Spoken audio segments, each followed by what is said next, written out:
Satnam aloha, everyone. And let me know if you can hear my voice clearly. That would be great. Okay. So please leave your human design type and profile and your astrology information if you wish to. And it looks like people are already commenting. That's great. Okay. Okay. So I'm assuming the sound is good. I'm going to go forward here. Okay. So, let's see here. Make sure that this is all clear for people. There we go.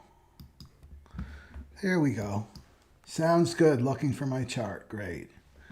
Okay. So hopefully everybody's okay. Doing okay. We're in some intense energies, and today I want to talk about the lunar eclipse. It's not till the 17th, but it's worth talking about now because we're heading into eclipse season. And eclipses are spiritually, they're very fated. They're fated events, and it's the whole purpose of these are like unexpected events and situations that happen, and it's just about getting you on your soul's destiny, getting you on your correct path. So any surprises that happen, it's just like to just roll with it, you know? In my experience with unexpected events, the universe, the divine gives you the heads up, right? It shouldn't be a huge surprise. It will be like if you dig your heels in and you refuse to change, then oh, I knew this. My intuition was telling me that this would happen, you know? But I was in denial. I was afraid, right? So I just procrastinated. And yeah, so it shouldn't be like huge surprise for people. But some people, it is a surprise for them if they're not in touch with their intuition. Okay. Yeah, it is getting better, isn't it? Vortex says better than last week for sure. Yeah, it's getting better. Okay, so lunar eclipse. So these, September 17th is the lunar eclipse, and this is the transit chart. And they can ripple for about 6 months afterwards too. So maybe on the September 17th, it's like, well, nothing happened, right? We'll wait. Something will happen. It's just the start. So the lunar eclipse is in Pisces. Let me get my thing. So there we are in Pisces, the 36. But let's go back, right? Because this is what's great about human design and astrology is that it works in cycles. It works in cycles. Okay? So lunar eclipses are all about letting go, but at the same time, a new beginning. So this means that something has to be let go so that the new can come in. So if we go back to the new moon in Pisces, and this was, I don't have the date here, but it was March 3rd, 2024.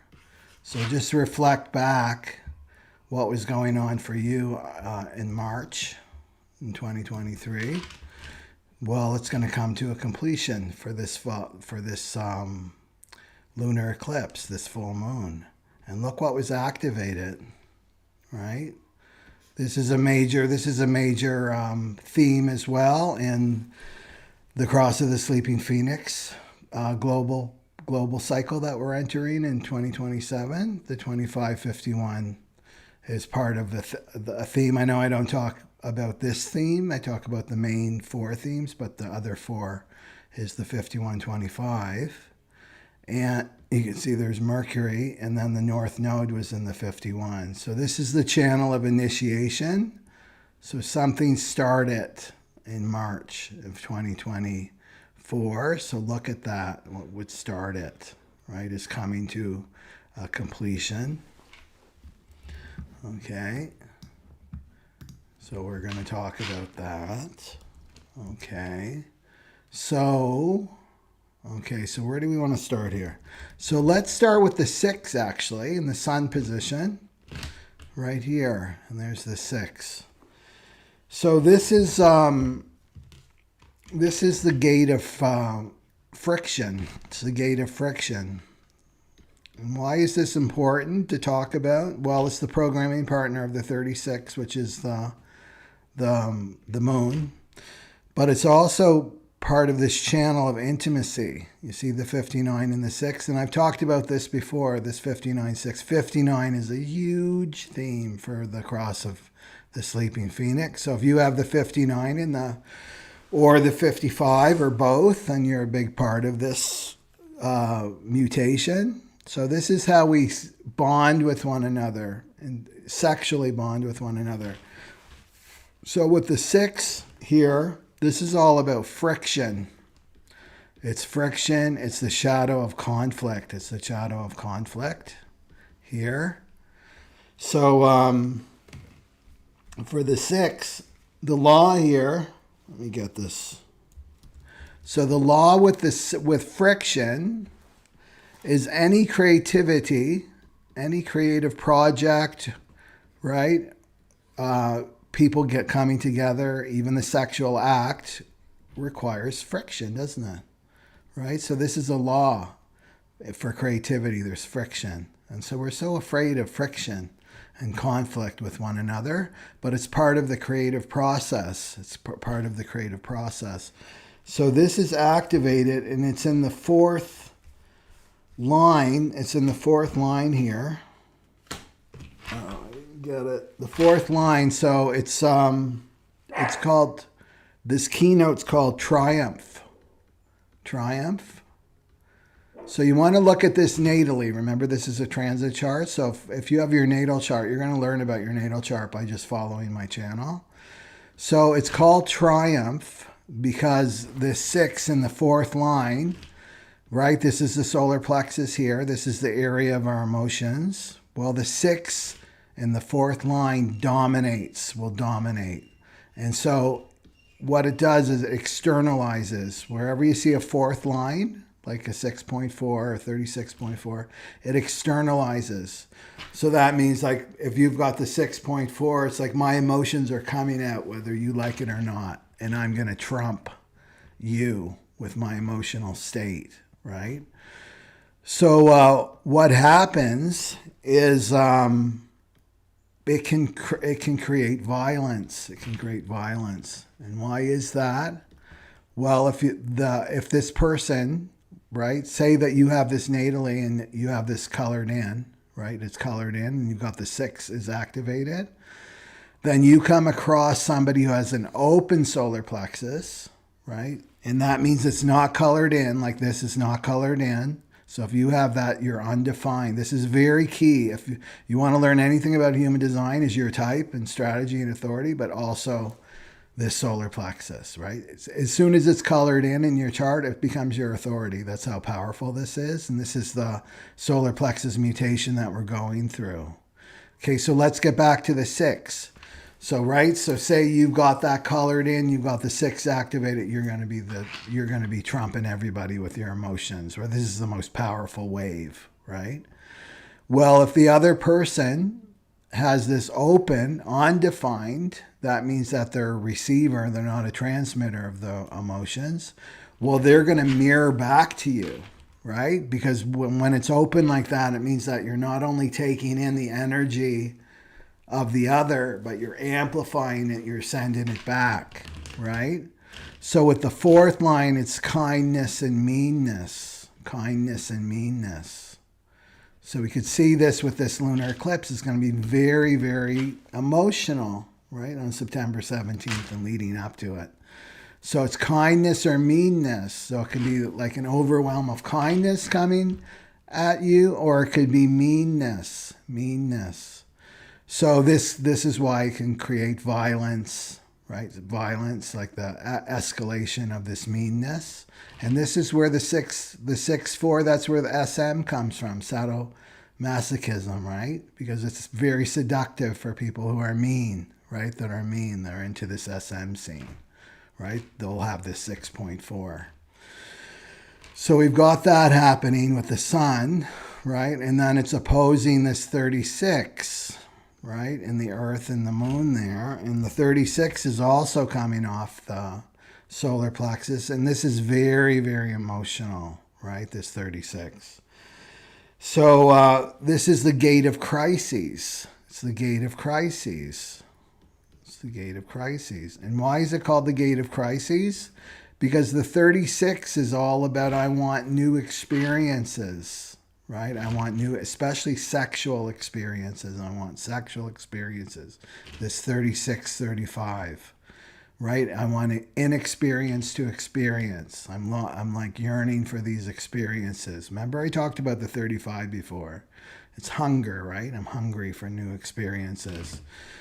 But what happens, why it's called crisis, is because it can get you in crisis situations because you're not thinking and you're not reflecting. You're just acting like instinctually, which is, may or may not be correct for you, right? So you bring crises into your life. So in terms of this is like a fear, right, of being emotionally overwhelmed. Emotionally overwhelmed. I just can't handle the volatility of these emotions that are either coming from me or outside of me, right? Outside of me. So this is the most powerful wave, is this 36, because look, it's the only one that, well, the 22 and the 12 there, but the 36 and the 35 goes right directly to the throat. Okay. And it's called espionage, right here. So you can see this 36, it's making a lot of mistakes, right, if you have this natally. And here we are, we're going to be in this transit, right? So the 36.4 is called espionage. That's the keynote. And so this is the 36 in the fourth line position. It's 36.4. Very, very deeply perceptive of the other person. And it's all about getting to this experience, but you need to know the other. You need to know the other, right, to have this. And back to the 6, right, the 6.4 and the sun position. Remember, this is going through a huge mutation, this whole channel, but especially the 59. So the 59 on the other side, the 59.4, that's all about friendship. It's like I won't have sex with you unless I'm your friend first. If it's the fourth line, the 59.4. So also look at that for yourself. And yeah, so that feeds in with this 36 too. I know the other. I have to know the other. So this lunar eclipse is a lot about our relationships,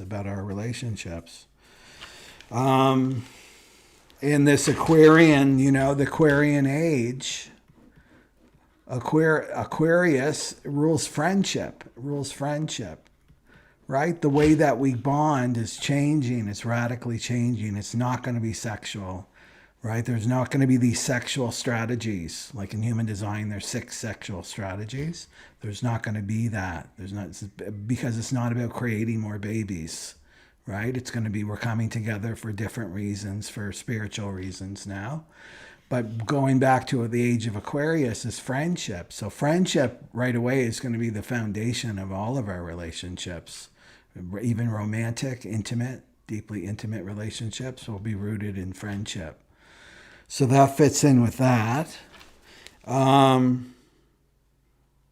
Okay. So the warning here with the 36 is before you connect with other people, right? The lunar eclipse is showing us that. Maybe you've connected with people for the wrong reasons. You didn't enter into the relationship correctly as yourself, as your authentic self. Then you're going to learn, right? Because this 36.4 in the moon position is like a crisis is coming. A crisis is coming in this relationship. That's inauthentic. That's not true for you. Maybe you've outgrown that person and you entered incorrectly in that relationship. And of course, it's going to lead to doom because it's not true. We're at, right? This is the age of truth. The age of Aquarius is the age of truth, and the cross of the sleeping phoenix is truth, right? And truth is Satnam. If you're a Kundalini yogi, Satnam is your true identity. It's all about truth. So anything not rooted in this truth is going to create a crisis, right? This is the dark night of the soul, right here. The dark night of the soul is that's 36. It's the darkening of the light. The 36 is the darkening of the light. But to trust that this crisis is leading you to this. This is the, right? This is the tarot card for the 36.4. It's leading you to your 10 of cups. And that's the happy, happy, happy card, right? There's the cups and the rainbow. It's very practical, being in the right relationships, the right community, right? The right place of living, all of that. Abundance, right? 10's all about abundance. But you've got to go through this crisis, especially if you have been living your life as a not self, right? You got to go through this crisis. You got to go through the dark night of the soul. Okay. So this 36 can create a lot of emotional tension within you, emotional tension. And Mars is in Cancer now. You probably saw my post about that. All the repressed anger is coming up to the surface. So remember that person outside of you didn't create that anger. That anger is already inside of you. And that the other person is just a trigger. We're just triggering one another. We're triggering this emotional body, right, to start releasing. Okay. So the crisis is really about learning about yourself and having this ego. This is what the twin flame journey is all about, is this ego dissolution, right? Those not self-identities that are not true to you, they have to go and they have to collapse. Okay. What else did I want to talk about? Because there was a lot of transits too that I noticed. So Uranus, just to quickly go through these. Uranus Uranus in the 8.3, the gate of contribution, is trining the sun, right? Yeah, it's trining the sun. And it's a strong transit. It's a strong aspect, actually, right? Trining. So this means support. There's support here. So there'll be conflict. And the 8.3 is about style, it's called. It's about wearing a mask, right? The 8.3 is about wearing a mask in order to fit in, because this is an individual gate. So it's like we have to, I'm a pure individual, so I know this. You have to create some kind of mask, some kind of role in order to interface with the collective. That's what this 8.3 is. And then it's trining with this conflict, right, in your relationships. So to me, this means that you're going to be supported to take off the mask, right? The cross of the sleeping phoenix, we're not going to be required to wear these masks anymore. It's all about authenticity. Anything not self and phony, it's not going to work. It's not going to work anymore in this new age, right? So conflict, friction, right? Have to really know the person, right? Support it to like drop this mask, to really be yourself, to be yourself. So there's that, and that's very, very strong. And maybe you're getting fed up with that too, like just people who are inauthentic. It's difficult to be around them, right? To be around them. People that are trying to play these old games, and you can see right through them, the masks that they're wearing, right? And then we've got Neptune conjunct the moon. So Neptune is down here as the 25. So it's not exact, else it would be 36 as well. But 25, that's about love. That's universal love right here. This is like acceptance, right? So it's there with the moon, with the 36. So being compassionate, because one of the gifts of the 36 is humanity, It's our humanity. So it's embracing our humanity. And our humanity means that we go through ups and downs emotionally, right? We have our hearts broken. We feel immense joy. We feel immense pain. That's what it means to be a human. We're not here to be stagnant. We're here to have like a rich, full experience as a human. And to have compassion for ourselves and compassion for others. And then with Neptune there, it's like going to be dissolving. So dissolving these boundaries, right, between us and the other, so that we can really have compassion for one another in this new age of Aquarius. Okay, so there's that. Yeah. What else? And then Pluto, of course, and the limitations. Trining the sun. So with Pluto there, when the 64 trining the sun, so what do we got there? We've got conflict and we have limitation. But the great thing is that it's trining. It's trining, so it'll be a supportive energy with the 60 and the 4. So moving through conflict and limitation with the other. And it's just about, like, if you leave with any message, it's just to like accept, right? This is the gate of acceptance, 60, is that any creative endeavor, which is when humans come together for a common purpose, which we have to come together and work together, right? Be in relationship together. There's going to be friction. There's going to be conflict, right? So it's about really rooting yourself in that knowledge, and then you move through it together, right? Often people, especially now living in council culture, any kind of differences, people are running away like scared little bunnies with their tail between their legs. I can't deal with that toxic person, right? Because there's a bit of conflict. We're going to have conflict. We're different, right? But it's about working through that, and then the sum is greater than the parts, right? The sum is greater than the parts of the whole. Yeah, so what comes out of that, right? What comes out of that creative endeavor is usually much greater than one person, right? Okay, and what else? What else do I want to say about this lunar eclipse? Okay, and then we've got Saturn opposing Mercury as well. Right, we've got Saturn opposing Mercury. And Saturn is in the 63, and that's doubt. Whoops, my thing's not working here. Saturn is there, and that's doubt. The shadow of doubt. That's up in the crazy gates. Remember I told you about the crazy gates? The 64 and the 63. They're not rooted in the body, the physical form. So people who have the 64, 63, or 61, they never can quite root in the body in this physical realm. So we've got doubt opposing 64, right? That's a direct opposition, right? So doubt and confusion. There's doubt and confusion here, opposing one another.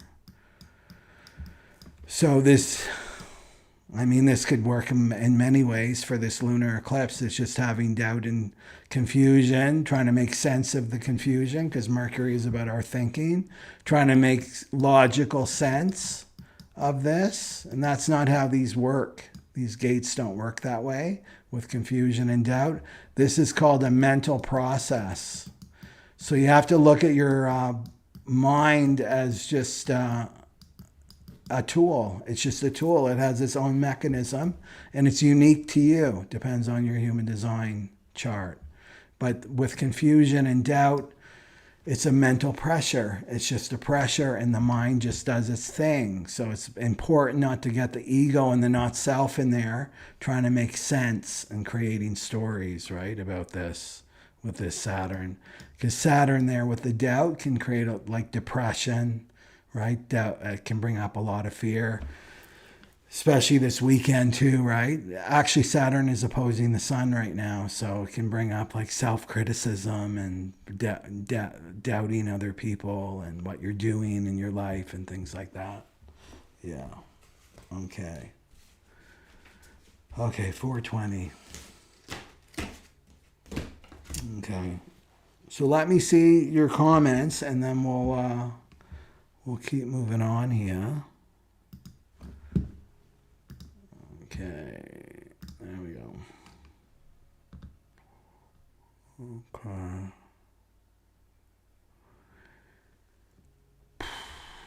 So no, I'm Renee, Projector, and Jennifer, and Interstellar, and Hermes. Okay. Mama was too little, rolling with everything. Was your intuition. Intuition is strong, yeah. Okay.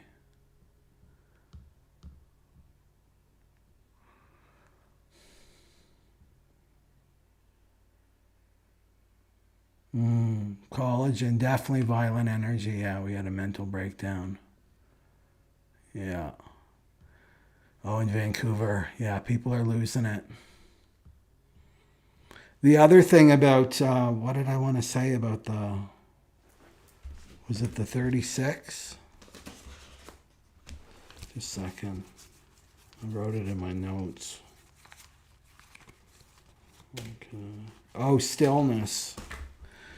Because wherever you see Mars, thank you, Collagen Babe. You just tweaked my thing here.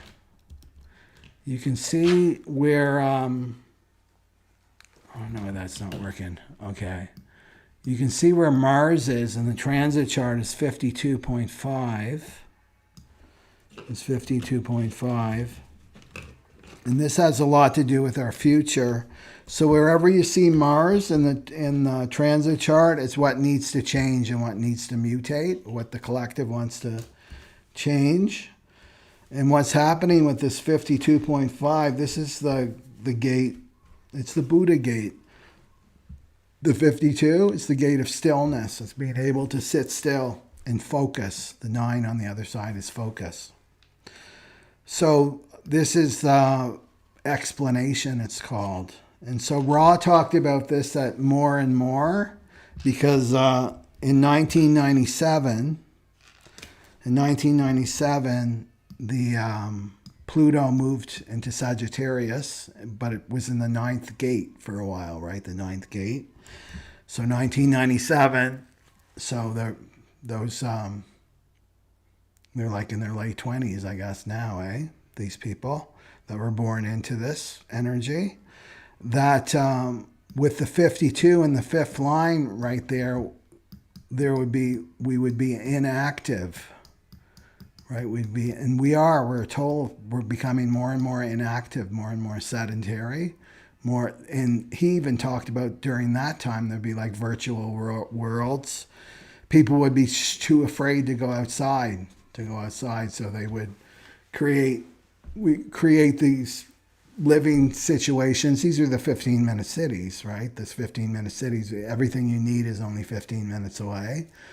Or, those highfalutin condos in the cities where they had like grocery stores in there and restaurants in there and banking in there and the gated community so you never have to leave. And that's this fear that fits with this line here, this 52.5. So it's interesting. The collective wants to change this, but we are going to become more and more sedentary as a humanity. It's part of going more inward, right? As a humanity. Okay. Let's go back to the comments, and then I'll go back to the readings here. Okay. So it's about getting good, start embracing your emotions. That's what this 36.4 is teaching us, to not be overwhelmed. Don't get overwhelmed by your emotions. And if you start to feel overwhelmed, it's all about surrender. Like that's the magic word during these times is surrender. So wherever you're resistant, wherever in your life, like, oh, there's this challenge and I can't control it and I can't fix it, that's where you need to surrender the most. You need to surrender in that area the most. Yeah, okay. Okay.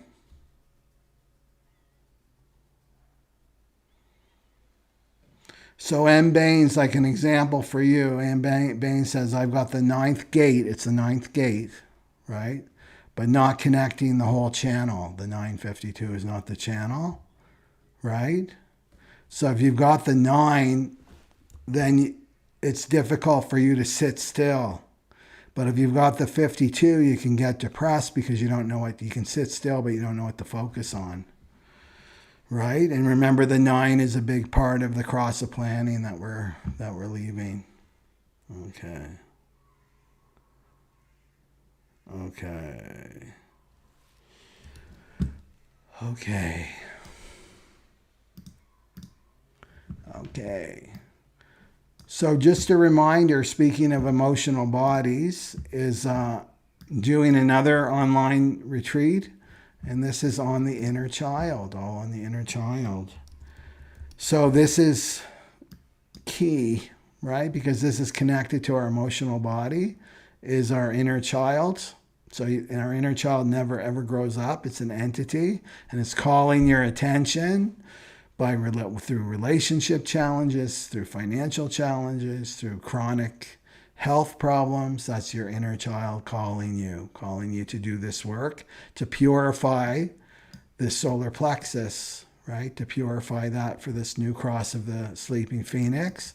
So if you, like, I've done my inner child work, and we all have if you're on the spiritual path, but there's always more to do. And if you still have some issues, then it means that to go deeper. So human design is great because it gives you a map and a guide, like to really let go of those old traumas so you can really embrace your joy and your passion and your creativity, So keep that in mind. That's just September 27th to the 29th.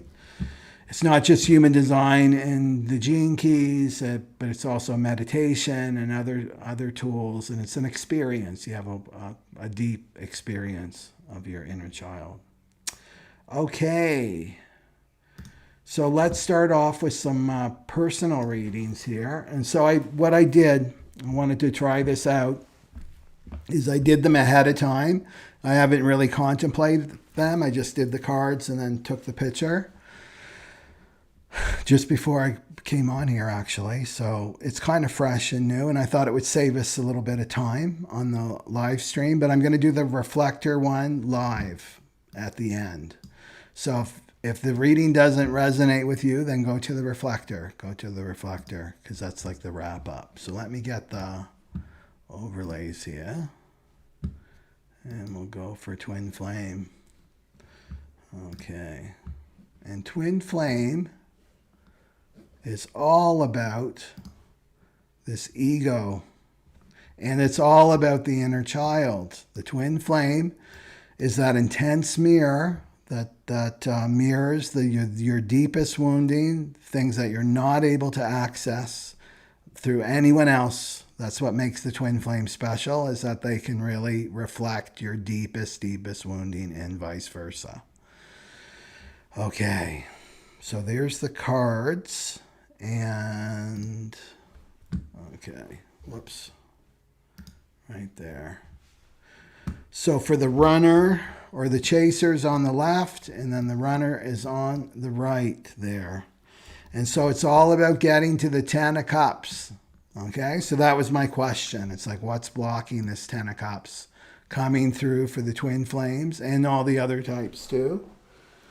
And so those are the ego cards for the chaser right there. So the chaser and the runner, and we're just using those terms because people seem to understand this better, but it's actually just the polarity of the soul. It's just the polarity of the soul, that one is running and one seems to be chasing, right? So, but remember about the twin flame journey, and let me know if you're on the twin flame journey, or you've met your twin flame, or you hope to meet your twin flame. I would be careful for wishing for that. Some people said I wouldn't wish this on my worst enemy. I've seen those comments. But you have to remember that it's all about your awakening, right? And your awakening means that everything, not self, right? Everything that's a false self has to collapse through the twin flame journey, right? So it's about your awakening. So remember that. It's this very spiritual thing. It's not a romantic thing. It has nothing to do with codependency or the cross of planning. All those structures have to fall down and collapse so that you can realize yourself in this lifetime. So it's deeply, deeply spiritual. Okay, so what's stopping happiness? Happiness for the twin flames. Well, for the chaser, we got groupthink, right? So groupthink, to be watching this is what the ego is telling you. For this lunar eclipse is to let this go, right? To let this go. So groupthink, getting into groupthink, especially when it comes to relationships, well, relationships have to look this way. This is what it means to be in a relationship. And remember that the twin flame is a connection. It's not necessarily a relationship. It's a connection. The connection already takes place in the 5D realm. How it looks in the 3D realm, then it's about a form. It's coming into a form in the 3D realm. And you have no idea what that's going to look like. So to just call it, it's a connection. It's a connection. Because as soon as you say relationship, a bunch of conditioning comes with a relationship. What a relationship should look like, right? So this is the group think and the group ego, and this is tribal, right? This is tribal. Well, this is what it means to be in a relationship, that you're together and you live together and you share your life together and you do this and you do that and you do this, and right? And you get married, and it's like, no, everything's all in the open. This is open new territory for the chaser. So not to go into the ego. Well, if it doesn't look like this, then. And as soon as you go into that place, you're chasing. You're chasing because what you're trying to do is you're trying to control it. You're trying to control it. And remember that the key word on the twin flame journey is surrender. You have to surrender to the process. You have to surrender to the process. So this is keeping you away from this 10 of cups, your happiness. And then the comparison, right? So the ego has got you comparing to other relationships, thinking that it's the grass is greener on the other side, right? Comparing yourself. You could go into with Saturn opposing the sun, like today and all weekend. It can belittle yourself and undermine yourself and what's wrong with me, and comparing yourself to others, especially if your twin flame is with another a karmic relationship, which is usually the case, right? And this is the ego, right? We're leaving this old paradigm because the ego has to compare itself to other egos so then it can be better than. Well, I'm superior to that other ego. I feel better about myself. Oh, I'm inferior. This is the ego too. I'm inferior. I'm not as good. That's comparison too. But it keeps you limited. It keeps you limited in a box. So this is about letting this go. Letting this go. And how you do that, like the easiest way is just not to be listening to your not self. That's the ego. Don't be listening to your ego and your not self. And surrendering, we have to get used to this. Surrendering into the now present moment. There's none of this. There's no groupthink. There's no comparison in the now present moment. It doesn't exist, right? It can't live in this altitude. And this is what's true, right? This is what's true. So the other thing to let go of is the strength card. And so how I read that with the strength card is not feeling confident. Where is it? Right? Again, like doubting yourself, letting go of that, right? Confidence, not feeling confident, not feeling good enough, right? It's about letting this go because the ego is comparing you to other people and trying to fit in to this tribal consciousness of what a relationship is. This is what you're to let go of. This is what's stopping you from your 10 of cups, chasers, right? So letting that go and then embracing this. The 6 of cups, which is all about doing your inner child work, right? Doing your inner child work. That's the 6. This is the children doing your inner child work. So letting go of self-doubt, inadequacy, thinking that you're weak, right? And then embracing this, the joy, right? This is the joy and the passion, right? Of your child self, This is what you're here to embrace, right? This is keeping you away from this 10 of Cups. And that's where your happiness is for the chasers. Yeah. So embracing happiness. So embracing this, right? The 6 of Cups is like, embrace this, claim this, chaser. This is yours, right? The 10 of Cups. So then let's look at the runner, right? The runner's got, there's just no surprise here. The runner's got confused and victim. So the confusion, twin flames, is in Mercury. The 64-4, you can't see that, but it's in the transit chart, the 64-4. Okay, so that's confusion. So this is the runners are trying to make sense of this connection through the mind. And the mind will never understand this connection because it's beyond, it's in the 5D realm. It's way more expansive than the mind. This is a spiritual thing, right? It's a deeply spiritual thing, but this is very confusing for the mind, right? There's this strong, for the runner, like there's this strong pull to the chaser for no reason that the mind can come up. I don't understand why I'm so drawn to this person. Why can't I just let them go and cut them out of my life?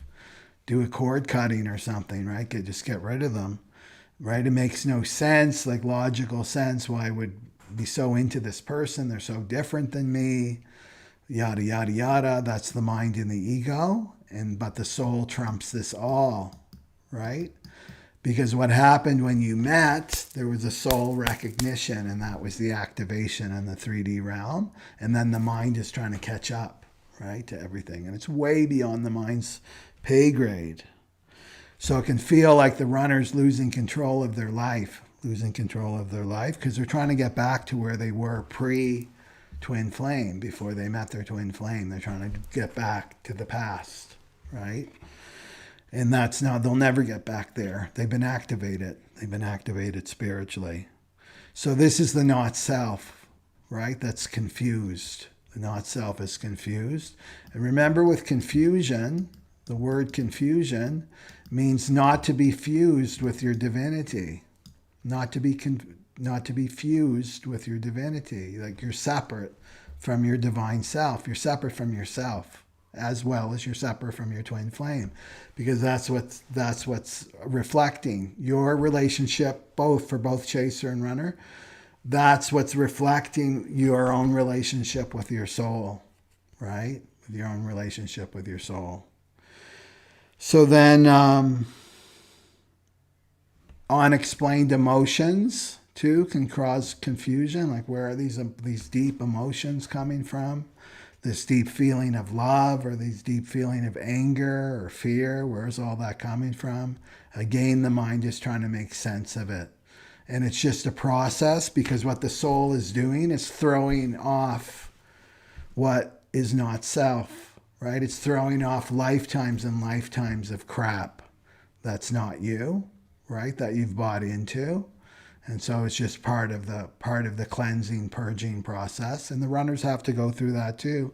The chasers just went through it fast and more intensely, but the runner has to go through that too.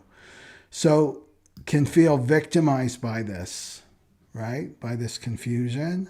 Why does this keep happening to me? I don't understand this. And not taking accountability. So one thing that the runner has to do when they're in separation from the chaser is they have to start to look at themselves and take accountability for themselves. This is what it means to be a spiritual adult. So that means, you know, looking at ways that you treated the chaser. Runners are not known to treat the chasers very kindly because they're in fear and they're in their egos, and the ego is not kind, right? And that's that sixth line. The sixth line, the sun in the sixth gate of conflict and friction, and 4 in the fourth line, this is meanness, projecting that meanness onto the other. So there can be a lot of resistance to this. And to take accountability means to be an adult. And like, oh, it means to apologize, right? It means to like, oh, I made a mistake, right? This means what it means to grow up and be an adult. So it's about taking accountability. And that's where the ego wants you in victim and projecting onto other people. It's everybody else's fault the way that I am, right? Yeah. So this is what you have to let go of for this lunar eclipse right here. Is, right? My mind, I don't have all the answers. Start right there. I don't have all the answers. I'm not going to my mind to make my decisions. This is basic Human Design 101. And I'm not a victim, right? I'm not a victim of my life. And this, in fact, is a blessing, such a blessing. Not everybody. This is like winning the lottery, is to meet your twin flame. It's the lottery in the spiritual world. But to the ego wants you to completely devalue this relationship, right? And to demonize it, basically. That's what it wants, because it doesn't want this connection to happen, because there's power here. Remember, 1 + 1 = 11. Doesn't equal 2 in the twin flames. It's 11. These are powerful connections. Okay, so letting go of that for the runner, and then the runner's got to let go of this too, which is the 9 of Wands, the 9 of Wands. And this is stubbornness, letting go of stubbornness for the runner. Rigidity, defensiveness, letting go of defensiveness, and refusing to compromise, refusing to even look at this relationship in truth, right? Completely ruled by the ego here. So this is to let all this go, right? To let it. It's basically, I'm going to let go of my ego being my life coach, right? The ego is like the worst life coach in the world, right? The worst, because it's going to just take you down suffering. Like I talk about all the time, you follow the ego, you're going into suffering, right? You're going into suffering city. That's where you're going to end up. That's all roads go to suffering city when you follow the ego. So giving that up, this rigidity, like I'm in control, I know what's going on. That's all the ego. I'm the mind, and the mind knows everything, and the mind knows nothing, right? In the spiritual world, you're going to realize that when you start waking up, when the runners start waking up, and they're going to see, oh my God, I was in kindergarten, right? And there's the spirituality. It's like they've got the double masters, right? It's like so out of my league. And here I was so arrogant to believe that I had all the answers. So what to embrace here is the temperance. This temperance, and this is the angelic, right? So right away here, we've gone from minor arcana, right? And we've gone to the major arcana. So this is an outside force. And this is about balance. It's about peace, right?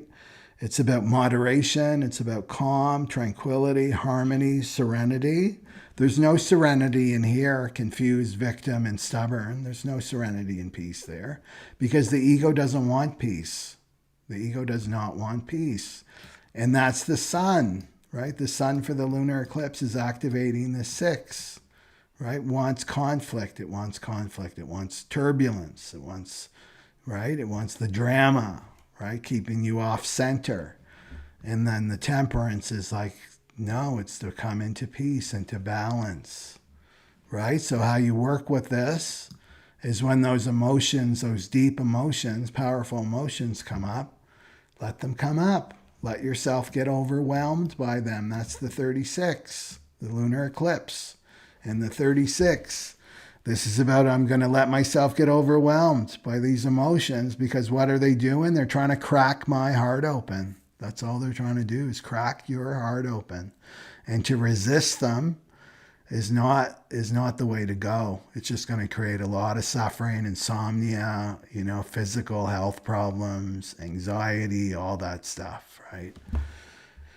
So this is what the Temperance card is saying, and then you let yourself get overwhelmed and you'll survive. You're only given as much as you can handle at one time, and then you survive and you come more, right? It's this balancing. You see the balancing in the card with the cups, right? And there's this balancing. Okay, I went through the turbulence. This is the ego death process. This is the dark night of the soul, is the 36.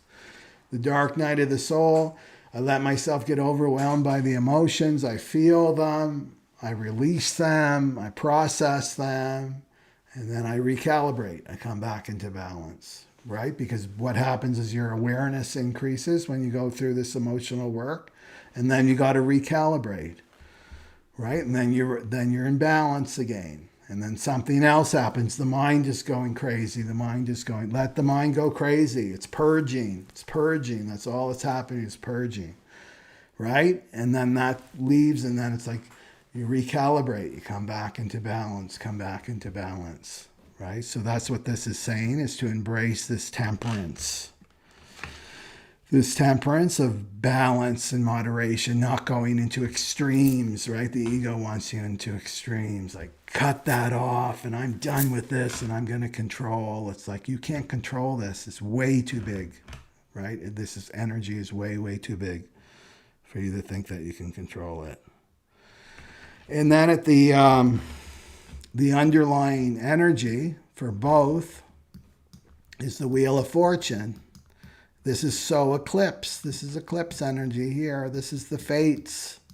This is the wheel is turning. The wheel is turning, right?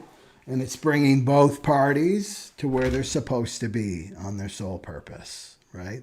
And to awaken to their self and to be in that 10 of Cups, right? So they're in the 10 of Cups either together or in the 10 of Cups alone, but it's a win-win either way, right? You're in your 10 of Cups. And this is what the Wheel of Fortune is showing you, to just keep moving forward in your journey. And if there's losses, the lunar eclipse takes things away. You have to go into the state of this temperance. I'm coming into balance. This thing that I just lost through the lunar eclipse was keeping me off balance, out of my power. So this is very fated, the Wheel of Fortune. The Wheel of Fortune. Okay. So that's what I've got for the twin flames. Is there anything else there?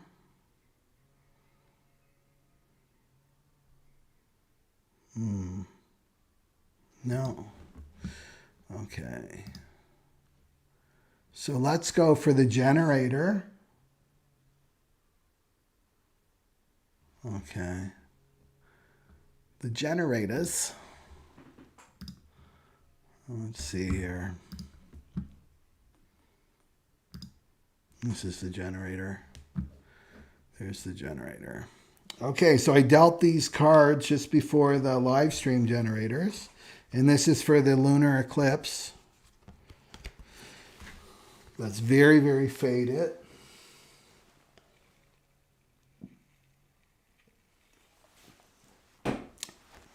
Okay. So it's all about getting to the 10 of Cups, right? Because this is the moon, and the moon's in the 36.4, and this is the third decan of Pisces. Remember, Pisces is all about letting go. It's finishing up a whole cycle, right? It's the 12th zodiac sign here.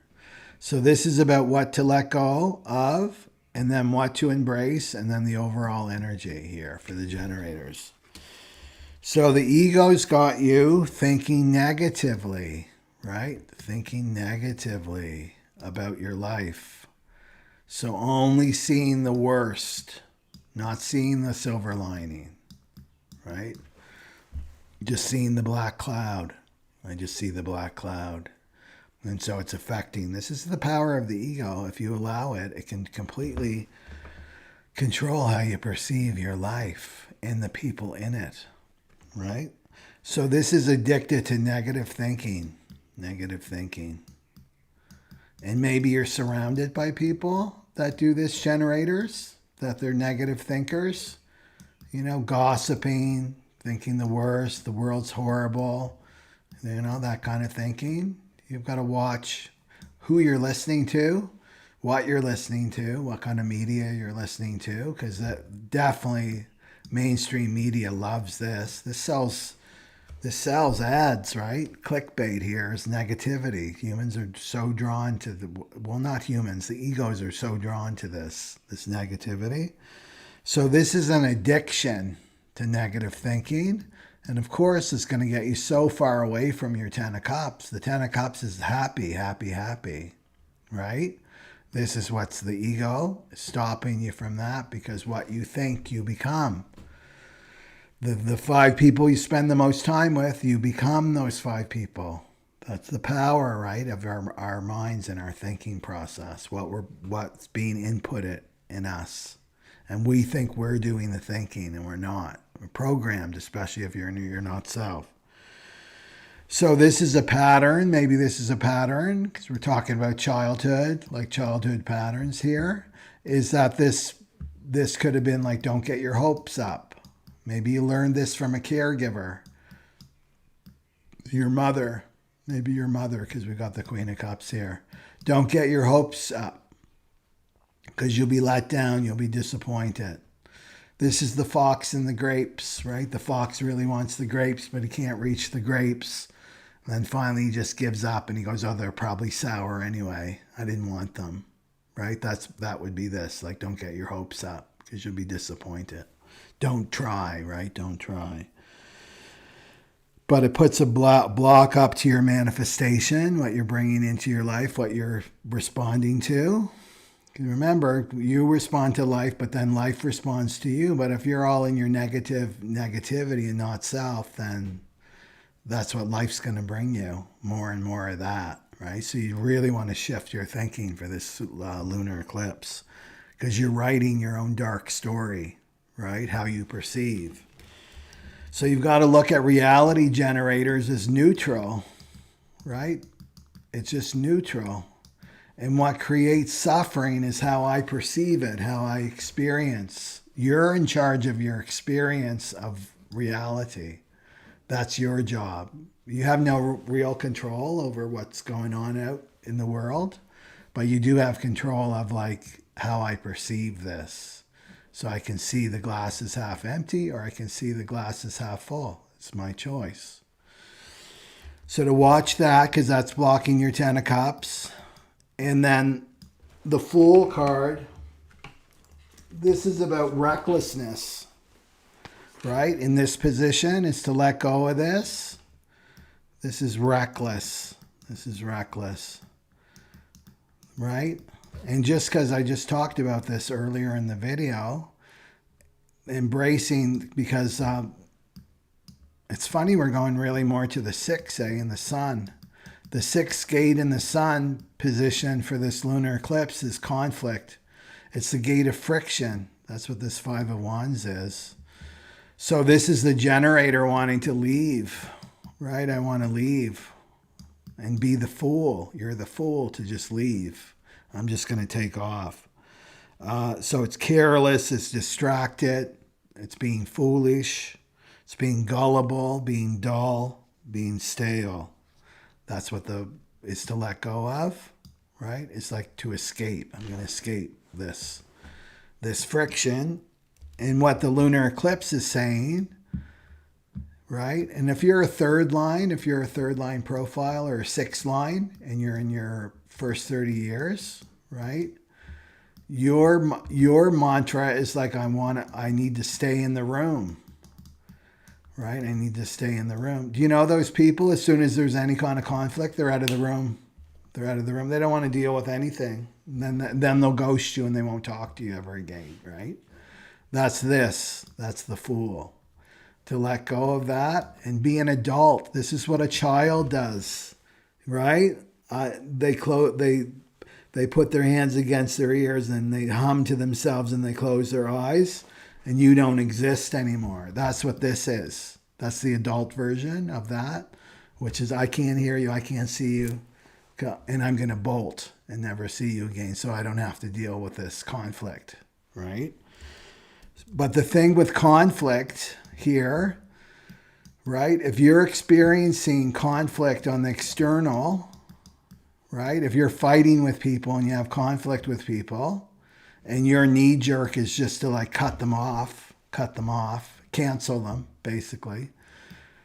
But no, you don't get rid of the conflict because the conflict is coming from inside you.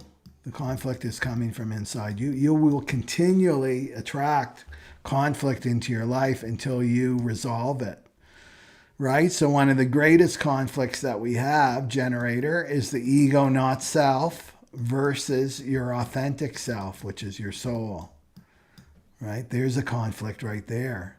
The mind, right, versus the soul. Am I going to listen to my strategy and authority, respond, or am I going to go to my mind and then follow my mind, which is just leads me to suffering and more conflict and more conflict.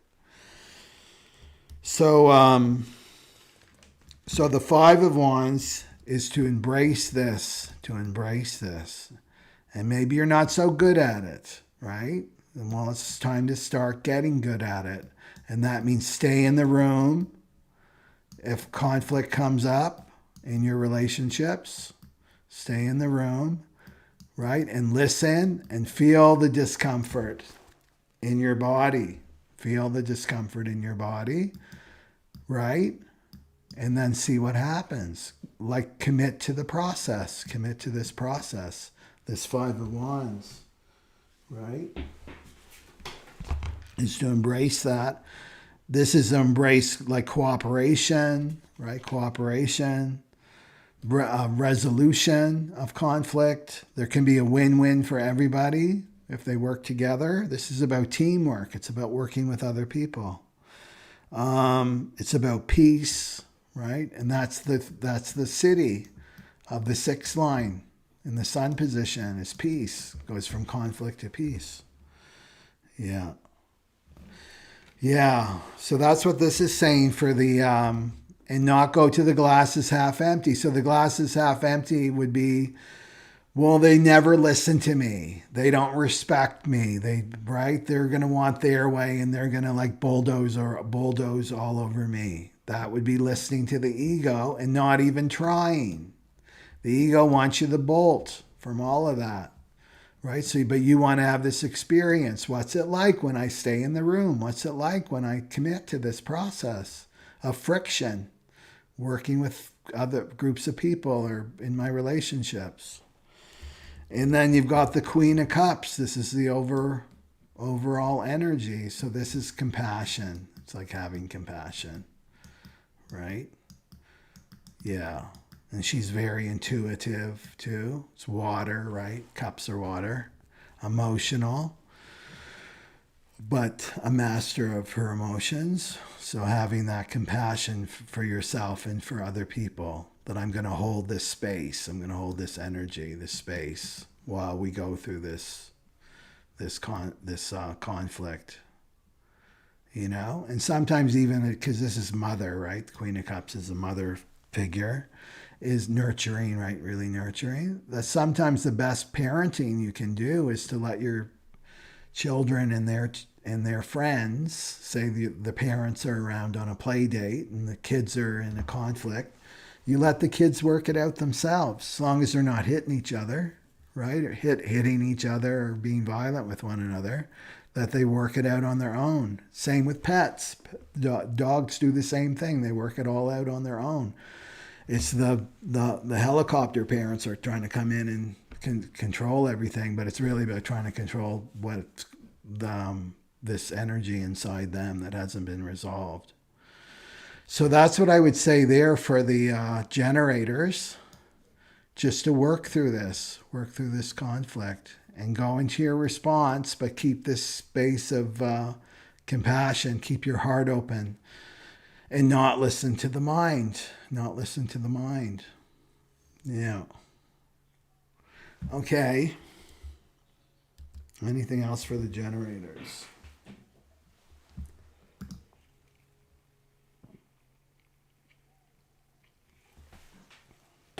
Well, that would fit, generators, that would fit with the 52, right? Being still. You can't see that. But Mars is in the 52, and that's the gate of stillness, so being still, moving through the process. Okay. Okay, so that's the generators. Okay.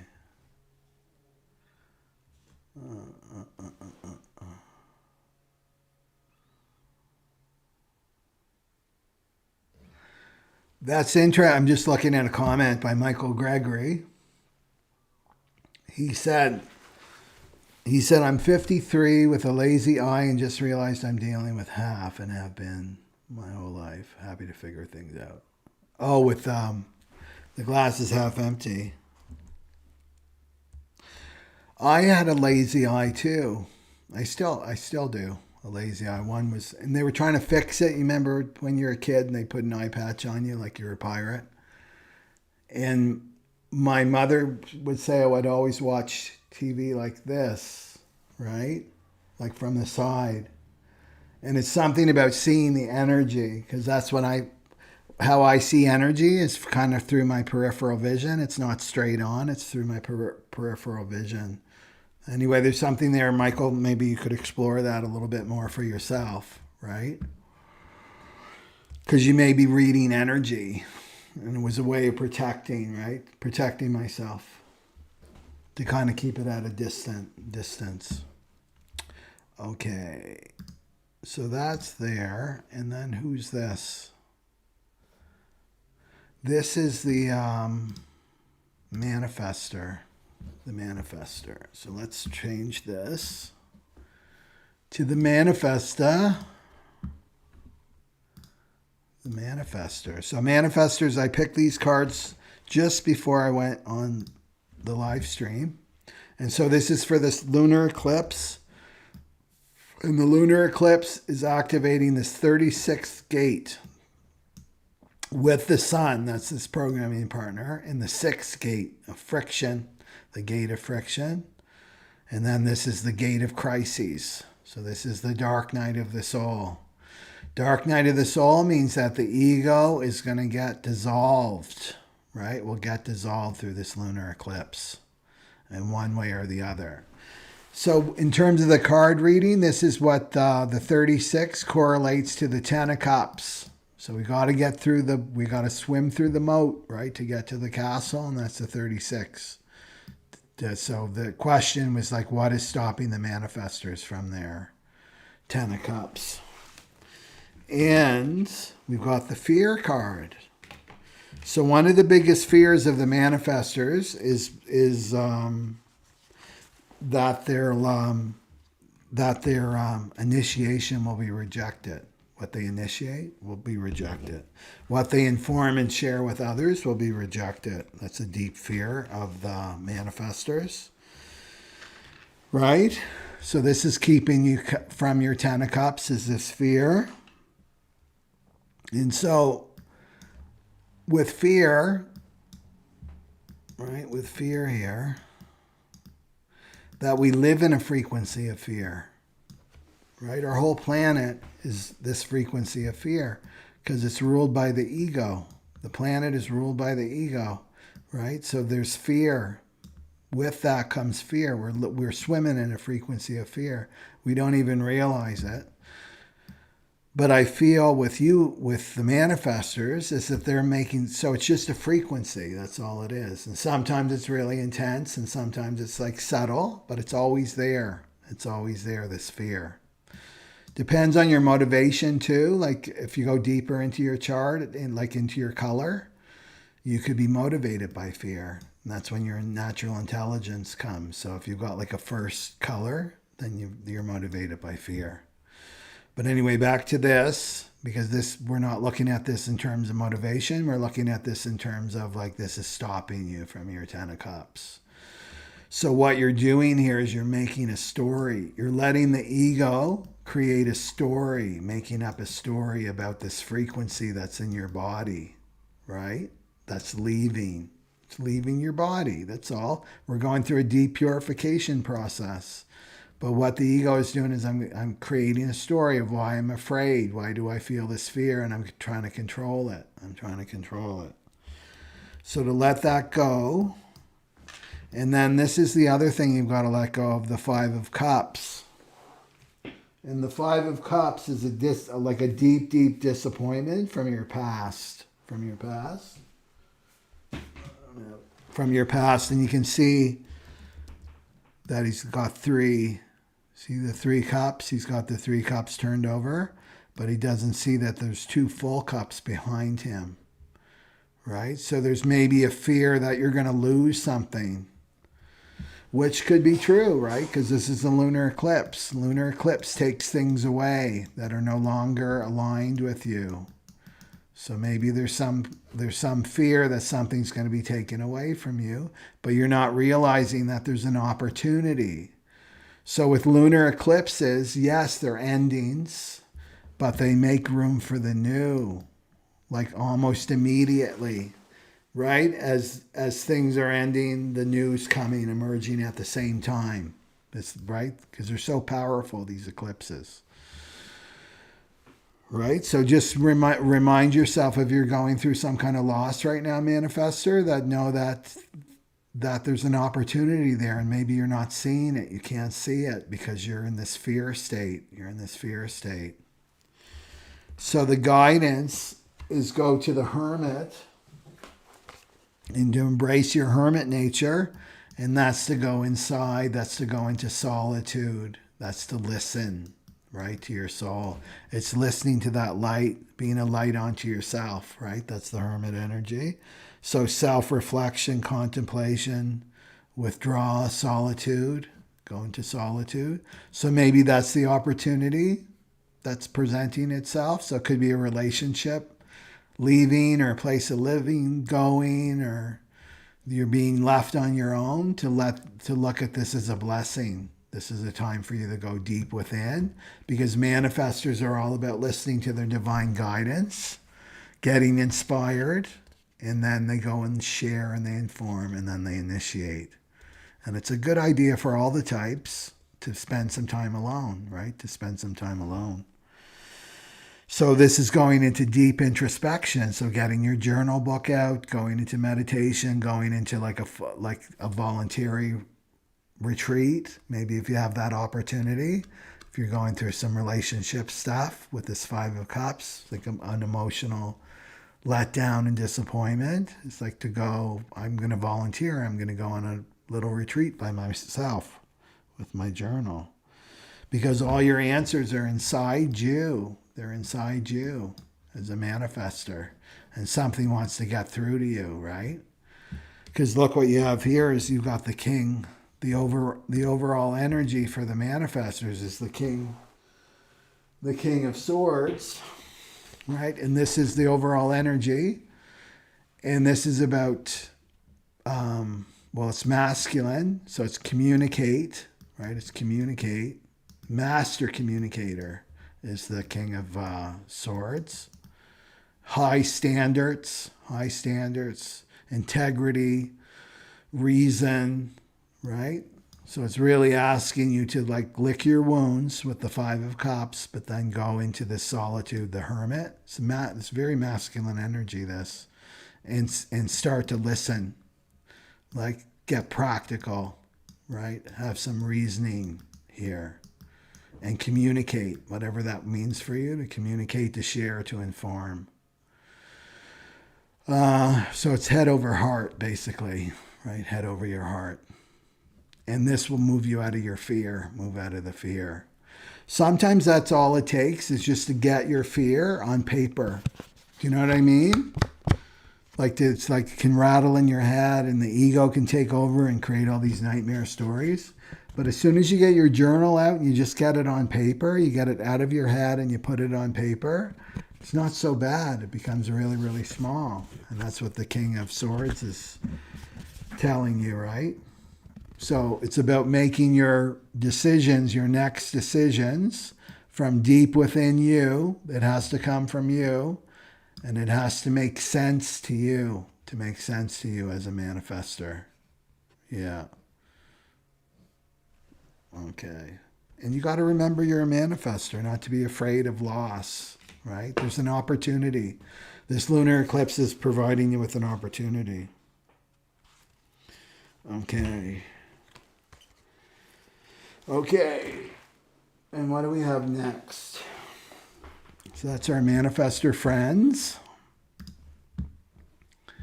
And, we didn't do the MGs. And then the MGs, the manifesting generators. MGs. So I picked these cards just before the live stream, manifesting generators. And so this is a message about the lunar eclipse. So the lunar eclipse is activating this 36th gate, which is the gate of crisis. And this is the dark night of the soul, which is really the dark night of the ego. It's about an ego dismantling. It's about a not self dissolving. Right? So lunar eclipses usually involve a loss. They involve a loss. At the same time, an opportunity. So it's not just a loss and then you're waiting around for the opportunity. It's like it happens at the same time. Loss and opportunity, basically, right? Okay, so the question on the table was the Ten of Cups, because this correlates, the Ten of Cups correlates to the third decan of Pisces, which is the 36th gate, line 4. Right? So it's like, what's stopping you from your Ten of Cups? And the Ten of Cups is happy, happy, happy, happy. There's the rainbow, the abundance in all areas of your life. It's emotional fulfillment, right? And this is the potential, right? Going through the dark night of the soul. And when the light comes back, right? Then there's this Ten of Cups that's waiting for you. And this is the opportunity. But what you're afraid of losing is preventing you from your Ten of Cups. So let's see the ego. It's interesting you got this, because I'm doing the Human Design Inner Child online retreat the end of September. And roles. So there's roles that we play in the family. So this is what's stopping you from your Ten of Cups, is your family, right? So this could be your family of origin or your nuclear family that you're in right now. So this is the not self, the roles. The roles are not self. So the not self role that you're playing, that you played in your family. And maybe you're getting tired of it, right? Maybe this lunar eclipse is going to rip apart what is connected to this not self role, right? So this is the false personality that you created in childhood in order to bring harmony to the family, right? So you could be a black sheep, right? The black sheep is a role that we take on in the family. It could be, or the wounded child, like the troublesome child that's always in trouble. There can be the golden child, right? The golden child. There could be like the superstar in school, gets all the A's, or they're top of the heap in terms of their sports, right? Sports, very popular, right? That excels. That's also a role. Or there could be the hero, and the hero is trying to fix everybody. He's trying to fix everyone in their family, basically, right? But these roles are false, right? All these roles are false. They're not true. They're not authentic. But this is what the child does to make peace and harmony within the family. But when you start to carry that into your adult life, you don't get the same feedback, right? Well, I'm playing the hero with my friends and my partner and everybody in my life, but I'm not getting the feedback like I used to. I'm not getting the love and the accolades and the praise, right? I'm starting to feel resentful.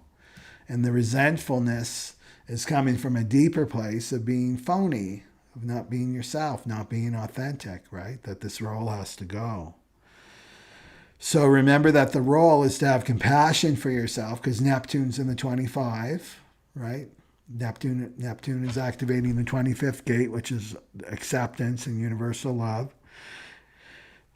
That this is just the child, your child self looking for unconditional love, and now can feel like a loss, right? Like, who am I if I'm not this? Because this role, I've really identified with it all my life, and now it's going away.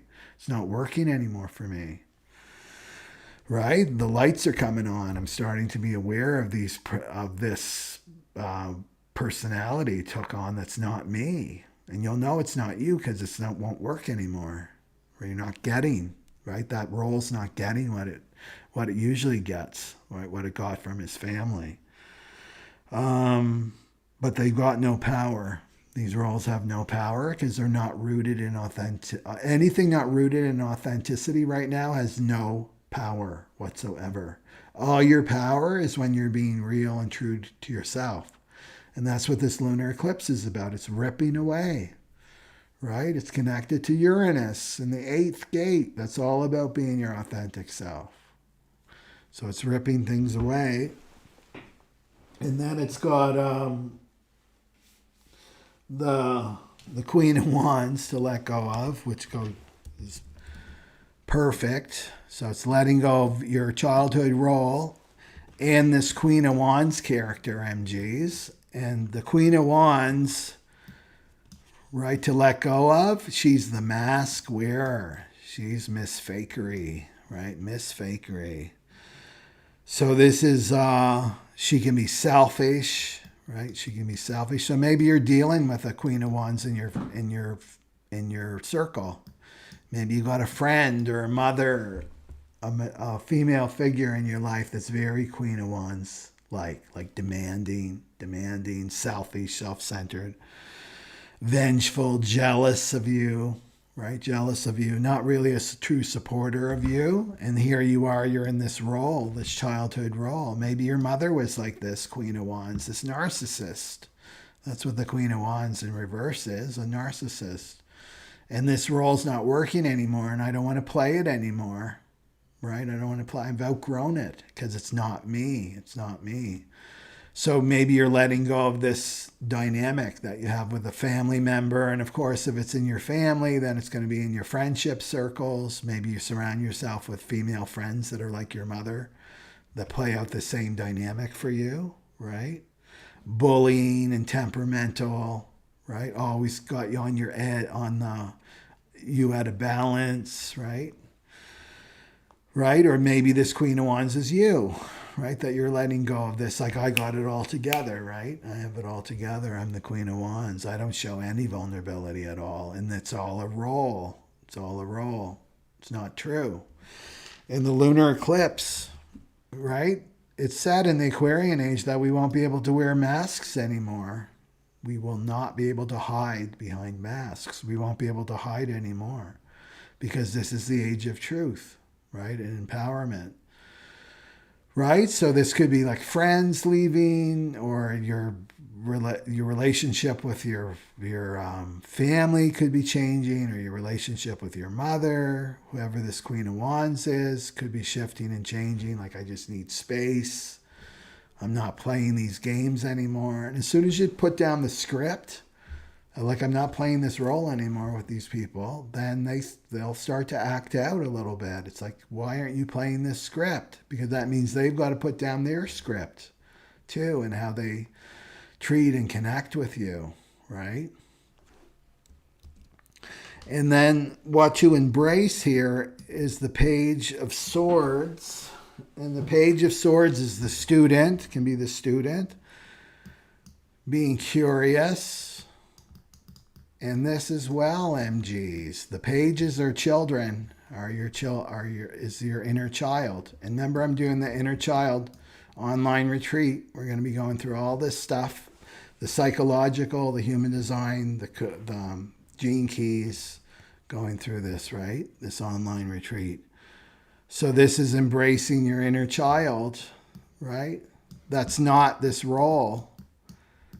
This role. And this can be like devastating for some people. Like, oh my God, I've played this role all my life. There can be a lot of grief, right? And this to me is about embracing your inner child that was curious, adventurous, right? The Page of Swords is adventurous, communicative, right? Inspired, happy. This is your Ten of Cups, and you're happy when you're not playing this role.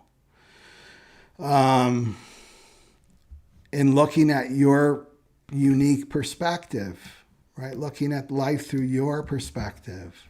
Not like, oh, I've got to, right? I'm in this role and I've got to fix everybody and everyone's in crisis and I have to help them. And it's letting that go. And like, no, I'm going to look through life in I'm curious to look at life now through this I'm learning, right? It can be the student too, the Page of Swords. What else? And just exploring through your mind, right? And like getting it, because this here is a prison of the mind. I'm surprised that I didn't get the Eight of Swords for you here. And it's the Eight of Pentacles, and that's the overall energy, and that's about working. That's about your work, MGs. So maybe you've taken this role into your workplace. That's another a mind bomb that can go off in your head. It's like, oh my God, this role, this childhood role that I've been in all my life, it's not really me. And then I've made my choices in terms of my vocation, right? In my career and my JOBs. I mean, it's coming from this role. It's not authentic, right? It can be really like, this is what this is telling me, MGs, is with the Page of Swords. It's like, it's time to like clear everything off the table. Like, I don't know anything about myself, right? I have no idea if this is conditioning or not conditioning. So what I'm going to do is I'm throwing it all off the table. I'm going to start from scratch and then bring things slowly back on the table. Okay, yeah, that's me. Yeah, that feels aligned with my authenticity. No, that's a role. That's not me. And do it that way, but throw everything off the table first, right? So this is what it feels like is your work, MGs, with the lunar eclipse. Like your work is going to be changing, but you're going to be approaching your work from a more authentic place. And this is investment, and this is like working for yourself, right? So maybe you want to be an entrepreneur, or you want to put some more work, like in terms of your self-development and stuff more, like, but being curious of this, of like, where's my passion? Where's my true passion? And this is also making the commitment to yourself, upping the bar in terms of your standards for yourself, right? Maybe you kept yourself small in this role. Well, I can't get too big. I can't stand out too much because my family will feel bad, right? That could be another dynamic. And it's like, no, now I'm raising the bar for myself. I want to be the best to get unconditional love from my family. No, for me, right? I want to commit to do this work, to be the very best. And I'm going to be curious. I'm going to be learning. The Page of Swords. So high standards, commitment. This is mastery, right? Skill, talent. Yeah.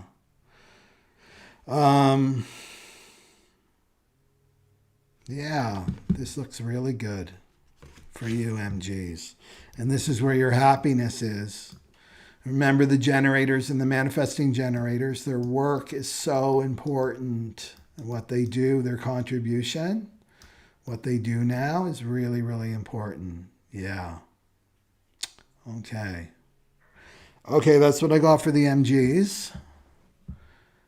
Hopefully that helps. And then let's go for the projector. Okay, let's go for the projectors. And uh-oh. That's projector, right? Yeah. Okay. Okay, projectors.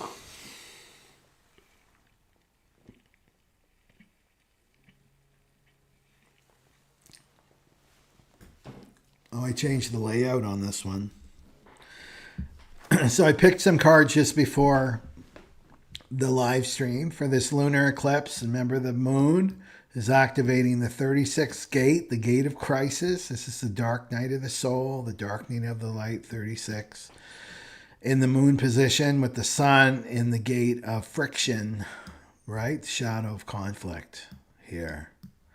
And so the 10 of Cups comes from the third decan of Pisces, which is the lunar eclipse, 36 line 4, and that correlates to the 10 of Cups. So 10 of Cups is happy, happy, happy. I got it all. I got my rainbow, my 10 of Cups. I got my relationship. I got some my inner child is like so happy, right? I've just got it all. I'm just so in gratitude here. Well, these cards are like, what's stopping? So the 36 promises this 10 of Cups for people, but you've got to go through the dark night of the soul, which is an ego dissolution, basically. So an old not self identity has to go, right?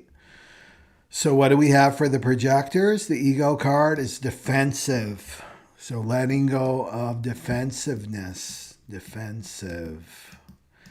And so this is totally a pattern that makes so much sense for the projectors, is to get defensive. Right? Because of the bitterness of the projector. The not self projector can get very, very defensive, right? Especially if you've been rejected and not recognized, right, by people. It can make you very, very defensive. So this is everybody's against you, right? This is like you're full on again in the bitterness of the not self projector. The ego is like, everybody's against you. Everybody's against you. Like, I'm not even going to try. Nobody's going to invite me, right? All those thoughts from the ego. You don't trust anybody that gets too close to you, because low invitation, projectors get a low quality invitation. And the low quality invitation is they want to use you, right? They just want to use you. So remember, projectors are very knowledgeable, right? Filled with wisdom. They may just want to use you, siphon you, right? But not really wanting your guidance, right? Just want the information or whatever. They want to feel good, because the other types feel good around the projectors because they feel seen. Can make you defensive. Like, what does that person want? What's their agenda, right? What's their hidden agenda here? I've been burned so many times. You're just another person coming in my life to burn me. Well, this is keeping you from your 10 of Cups. And it's also keeping you away from people. And projectors are meant to be with people, right? The projector type needs the other more than the generators and the other types. The projector definitely needs the other. It's all about the other for the projector, because they're here to guide the other types, right? They can use their intellect too, right? Because projectors are very, very smart.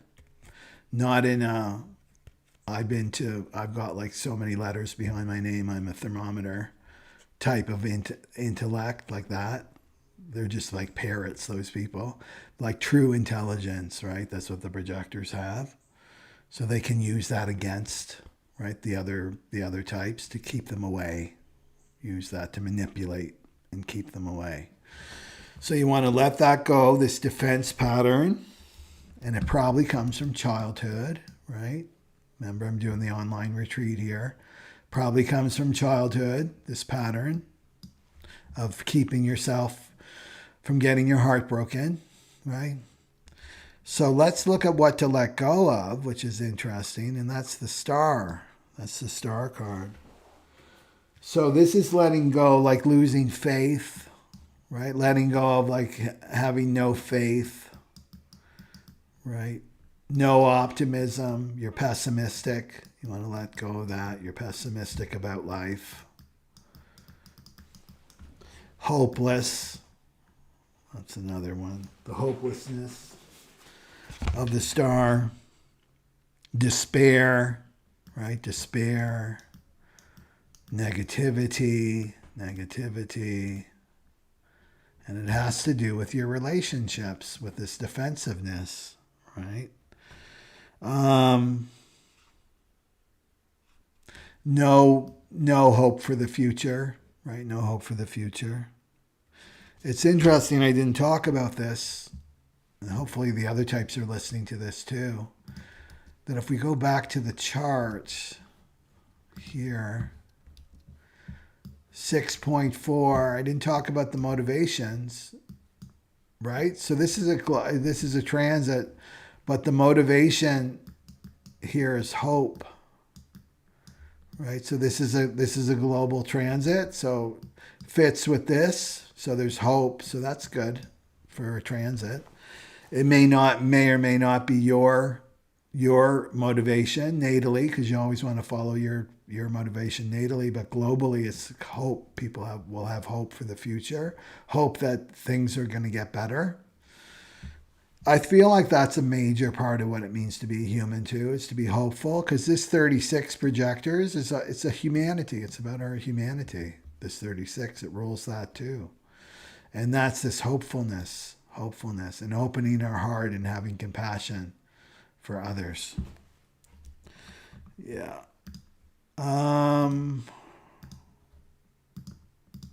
Where did it go? There we go. Okay. So this, letting go of that, like not having faith, feeling hopeless, defensive, got your hand up to people, right? And then to embrace this, which is the Hierophant, and that's your beliefs. It's also your commitment.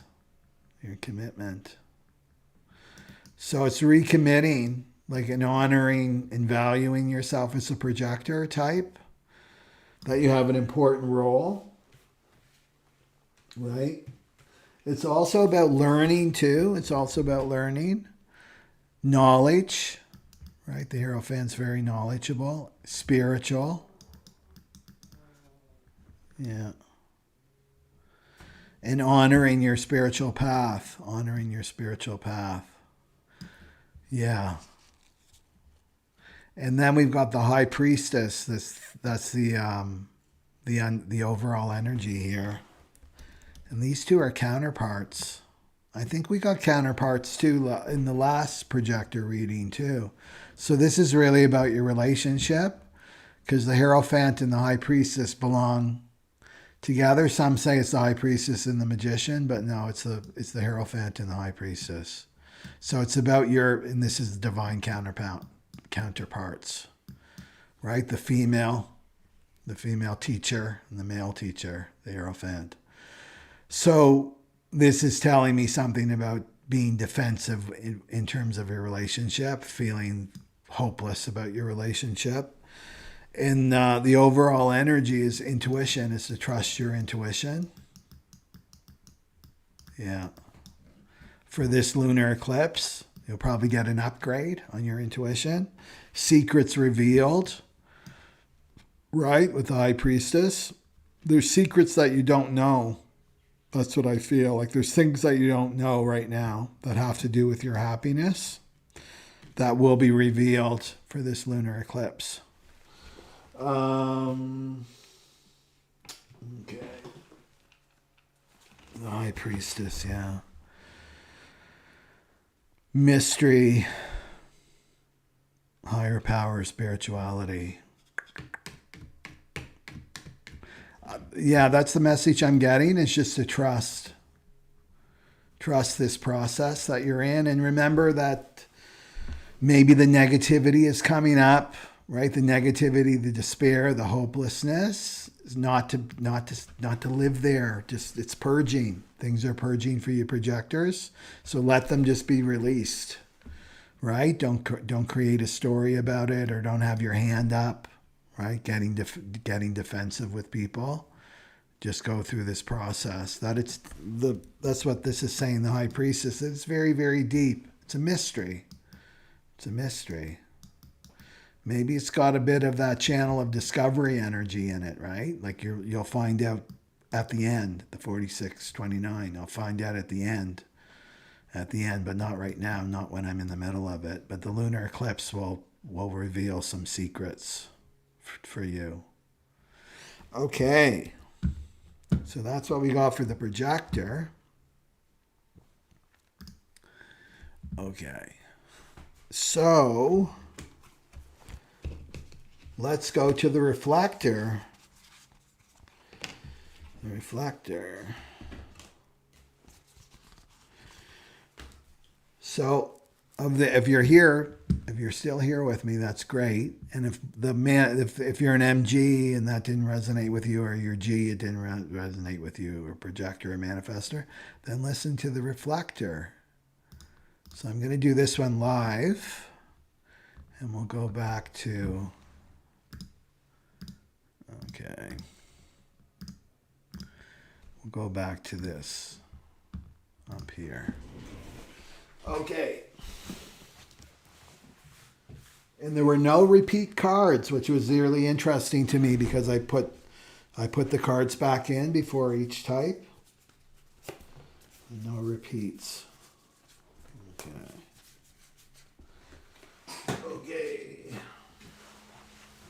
So reflectors, this is for the lunar eclipse. And I'm going to do the cards here. And we're looking at what's stopping, what's blocking you from your 10 of Cups, your happiness, your ultimate happiness.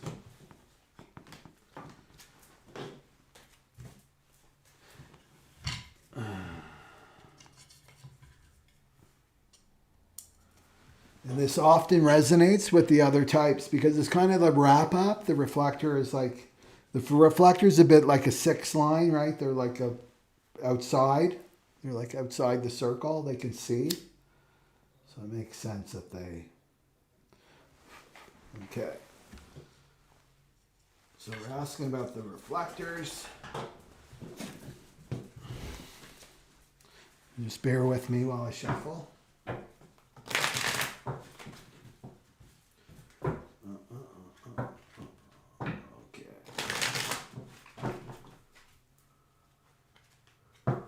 Let's see. We have the reflectors.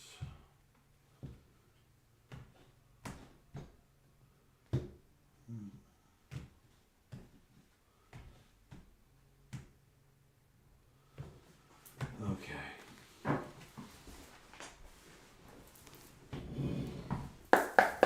Okay. So what has to be, what ego has to be released for this lunar eclipse, for the reflector, and the other types?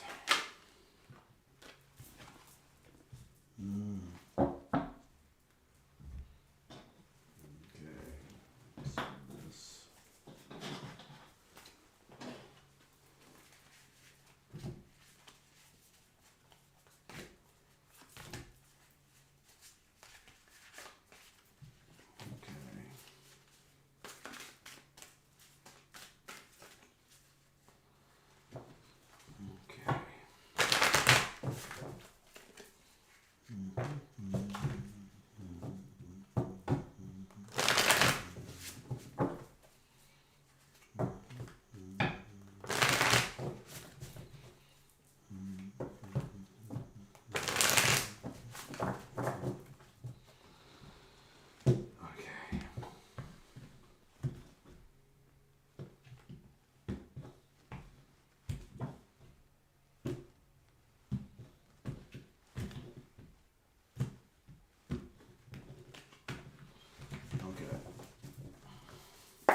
What do the reflectors have to let go of for this lunar eclipse?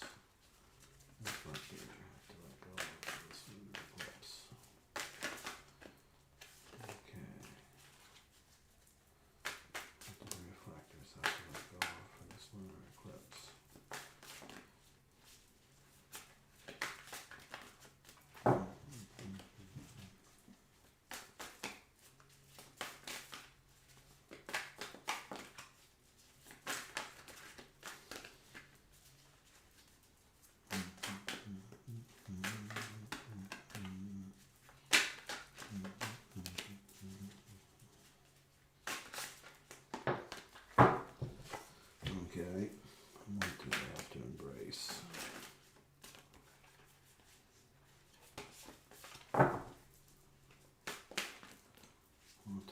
embrace.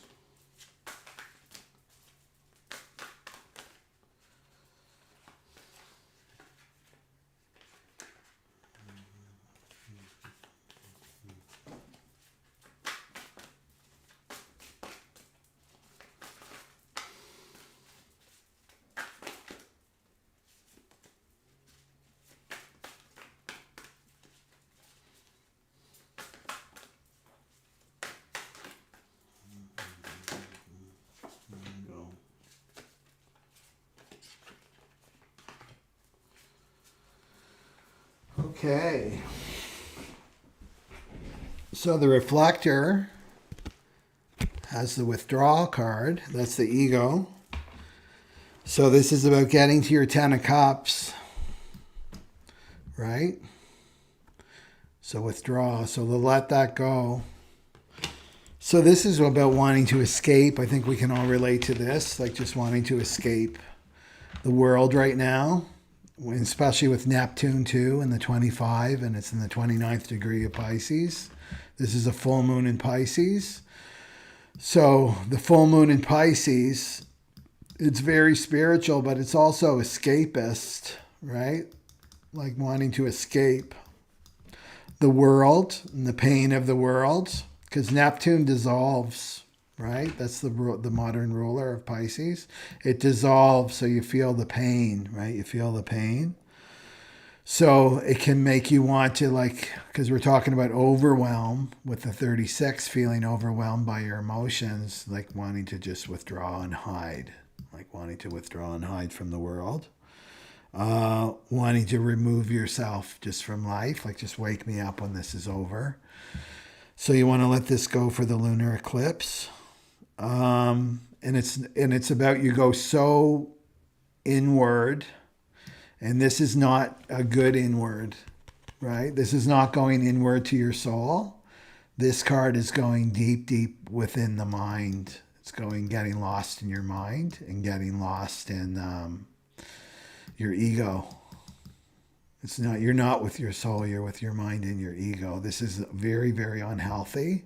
This is isolating, right? This is isolating here. Yeah. Right? And then non-expressive. You can't express. You're not connected to your soul, so can't really. All you can express is this, whatever this ego is telling you in your mind. Whatever your mind is saying, that's you become just a parrot, because you're not connected. You're not aligned with your soul. You're not aligned with your authenticity, right? So it's about letting this go, right? Letting this go and resisting it. So as soon as you start to feel that numb, you know what I mean? Like the numb, like, oh, I don't feel my heart anymore. I just feel numb. I feel apathetic. This is a warning, right? To let this go for this lunar eclipse, this withdrawal. And maybe you have someone in your life, right? Maybe a loved one or something, and they're in this state too. So it can work as a reflector, right? You're going to see this reflected, right? But you'll be reflecting it too, but also to see it out in your world, right? This isolation, this withdrawing. And then the other thing to let go of is the Four of Coins, the Four of Pentacles. And this is letting go of control, right? So this is solely control of your perception, right? So the ego wants you withdrawn with the ego, with the mind, because remember, this is the dark night of the soul, the 36, right? So that makes sense that this withdrawal would happen, just to make sure that you're in your heart. Like that would be my greatest advice for you if you're feeling like, oh, this dark night of the soul is really calling me, right? This darkening of the light is to make sure that you stay connected to your heart. And maybe even you're like, I can't feel my spirituality. I can't feel my divinity. I don't know. I've got doubts, right? With Saturn there and Mercury, doubts and confusion. I'm just going to stay with this process, right? I'm going to stay in my heart and knowing that there's light, because it's the 36 is like you're going into a dark, dark tunnel, but you have to trust and have faith that the light's on the other side of this, right? So this is about letting go of this control. That the ego will just like, this is all there is. It's just this material world, and there's just your five senses, right? And then there's your mind, and there's nothing else. Like spirituality is just, it's all made up. It's a fairy tale, right? So this is about, right, like letting go of this Four of Pentacles with this control, with this, and it's all about the material, is to let that go, to not listen to this, right? Yeah. Okay. So to let that go, and then you want to embrace an ending, a painful ending has to go, this Ten of Swords. And the good news with the Ten of Swords is there's nowhere to go. Do you know what I mean? Like, this is the end of something. For reflectors, an ending for you. And the lunar eclipse is bringing that. Maybe there's this ending of this dynamic of like isolating and hiding, and then just going in control around your material resources, right? Not really expanding yourself at all, not really growing and evolving, trying to keep everything stagnant. That would be the four of Pentacles too. And so this is an ending, a collapse. This is exhaustion. Like, I can't play these games anymore, right? With the lunar eclipse. That there's an ending coming, and the Wheel of Fortune is there with it too. You got 3 cards. And the Star, right? So this means you're moving forward. You're moving forward. Some painful ending is coming. Either relationship, a place of living, or this old dynamic, or this old self, right? This old self that's hiding, right? And then the Wheel of Fortune is putting things in your way. It's like a whole new cycle. And that it's bringing hope back to you, bringing hope back. And the overall energy is the Four of Wands. That's the Twin Flame card. So go back and listen to the Twin Flame part of the reading if you haven't already. And this is about celebration. It's about being home, right? It's about a stability, a sense of belonging. And it's a celebration. But it sounds like you got to go through a little bit of the dark night first, right? So just to trust. And remember my words, right? When you're in it, it's like, this too shall pass. This too shall pass. Okay, and then your Ten of Cups is there at the end. And that fits nicely with the Four of Wands. Okay, anything else for them?